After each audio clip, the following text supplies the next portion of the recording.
मरियम आपा, करीम साहब आ गए हैं, क्या खाना लगा दें? हाँ, टेबल रेडी कर दो सबा जान।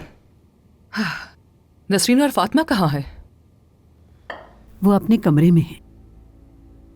तुम्हारी तबीयत ठीक है मरियम? जी ठीक हूं मैं।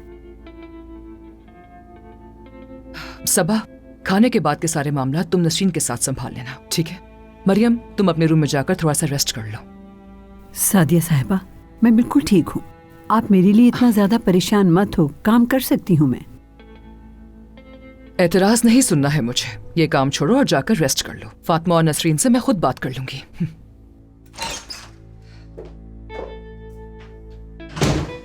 अगर अमीने की बात सच है तो ये बेचारी लड़की अपने ही घर में नौकरानियों की तरह काम कर रही है।